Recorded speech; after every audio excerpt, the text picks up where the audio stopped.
LDF സർക്കാരിന്റെ വ്യവസായ നയത്തെയും പ്രധാനമന്ത്രിയുടെ അമേരിക്കൻ സന്ദർശനത്തെയും പുകഴ്ത്തിയതിനെ ചൊല്ലിയുള്ള വിവാദം മുറുകുന്നതിനിടെ ശശി തരൂരിനെ ചർച്ചയ്ക്ക് വിളിപ്പിച്ച് കോൺഗ്രസ് ഹൈക്കമാൻഡ്. രാഹുൽ ഗാന്ധിയും ശശി തരൂരും തമ്മിലുള്ള കൂടിക്കാഴ്ച ഡൽഹിയിലെ സോണിയാഗാന്ധിയുടെ വസതിയിൽ പുരോഗമിക്കുകയാണ് ഇപ്പോൾ. വിവരങ്ങളുമായി ശരത് ലാൽ ചേരുന്നു. ശരത്, സംസ്ഥാന കോൺഗ്രസ് നേതൃത്വത്തിന് അനഭിമതമായ 2 പ്രസ്താവനകൾ നടത്തിയിരിക്കുകയാണ് ശശി തരൂർ. അതിന് പിന്നാലെയാണ് ഇപ്പോൾ ഹൈക്കമാൻഡ് ശശി തരൂരിനെ കാണുന്നത്. ഈ കൂടിക്കാഴ്ചയിൽ എന്തൊക്കെ കാര്യങ്ങൾ വിഷയമാകും എന്നാണ് മനസ്സിലാക്കേണ്ടത്?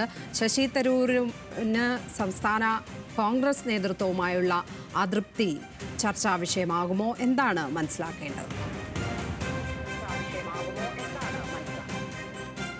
ലക്ഷ്മി പത്മ 5:20-നാണ് ശശി തരൂർ കൂടിക്കാഴ്ചയ്ക്ക് വേണ്ടിയിട്ട് 10-ാം നമ്പർ ജനപഥിൽ സോണിയാഗാന്ധിയുടെ വസതിയിലെത്തിയത്. അത് അല്പസമയം കഴിഞ്ഞപ്പോൾ KC Venugopal, AICC general secretary, organisation KC വേണുഗോപാലും എത്തി. എന്നാൽ 10 മിനിറ്റോടുകൂടി KC വേണുഗോപാൽ തിരിച്ച് അദ്ദേഹത്തിൻ്റെ വസതിയിലേക്ക് പോയി. തുടർന്ന് സോണിയാഗാന്ധിയും അതേപോലെ രാഹുൽ ഗാന്ധിയുമായി തനിച്ചാണ് ശശി തരൂർ ചർച്ച ചെയ്യുന്നത്. ചർച്ച ഇപ്പോഴും തുടരുകയാണ്. കേരളത്തിലെ KPCC നേതൃത്വവും അതേപോലെ തന്നെ ഓൾ ഇന്ത്യ കോൺഗ്രസ് കമ്മിറ്റിയിലെ ഒരു ഭാഗവും കടുത്ത വിമർശനമാണ് ശശി തരൂരിനെ നടത്തിയത്. അദ്ദേഹം കേരളത്തിലെ വ്യവസായ നയത്തെക്കുറിച്ച് നടത്തിയ പരാമർശവും ലേഖനത്തിലുള്ള പരാമർശവും അതേപോലെ തന്നെ മോദി ട്രംപ് കൂടിക്കാഴ്ചയെക്കുറിച്ചുള്ള അദ്ദേഹത്തിൻ്റെ പരാമർശവുമാണ് അദ്ദേഹത്തിന് തന്നെ വിനയായിരിക്കുന്നത്.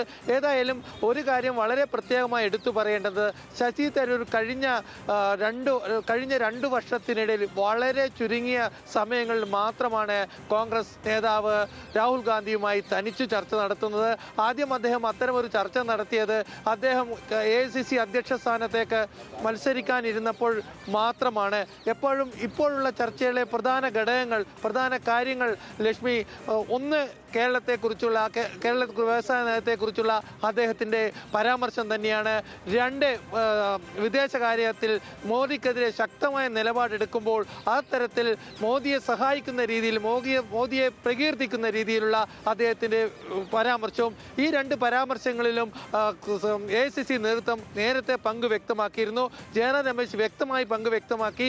അത് സ്വന്തം വ്യക്തിപരമായ കാര്യമാണ്, കോൺഗ്രസിൻ്റെ നയമല്ല. കേരളത്തിൻ്റെ കാര്യത്തിൽ അതുതന്നെയാണ് KC വേണുഗോപാലും വ്യക്തമാക്കിയിരുന്നത്.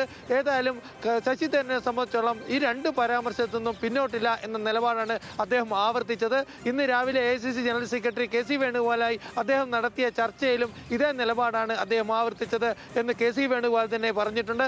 കാരണം ഡാറ്റ തന്നാൽ ഞാൻ മാറ്റി എഴുതാം എന്ന രീതിയിലുള്ള കടുംപിടുത്തമാണ് ശശി തരൂർ പ്രകടിപ്പിച്ചത്. ഏതായാലും ശശി തരൂരിനെ സംബന്ധിച്ചിടത്തോളം അദ്ദേഹം 2 കൽപ്പിച്ച് തന്നെയാണ് മുന്നോട്ട് പോകുന്നത്. ശശി തരൂരിനോട് എന്തായിരിക്കും രാഹുൽ ഗാന്ധിയുടെ സമീപനം എന്ന് നമുക്ക് ഈ ചർച്ചയ്ക്ക് ശേഷം മനസ്സിലാവും. ഏതായാലും ചർച്ചയിൽ KC വേണുഗോപാലില്ല. അതുകൊണ്ട് തന്നെ 1-to-1 ചർച്ചയാണ് നടത്തുന്നത്. അത് സോണിയാഗാന്ധി അതിൻ്റെ പങ്കെടുക്കുന്നുണ്ടല്ലോ, തുടക്കത്തിൽ പങ്കെടുത്തിരുന്നു എന്ന കാര്യങ്ങളൊന്നും നമുക്ക് വ്യക്തമല്ല. ഏതായാലും സോണിയാഗാന്ധി വസതിയിലുണ്ട്. എന്നാൽ ഇത്തരം ചർച്ചകളിൽ രാഹുൽ ഗാന്ധി നേരിട്ടാണ് നടത്താറ് എന്നാണ് നമുക്ക് ലഭിക്കുന്ന വിവരം. തരൂർ രാഹുലിനോട് എന്താകും പറയുക?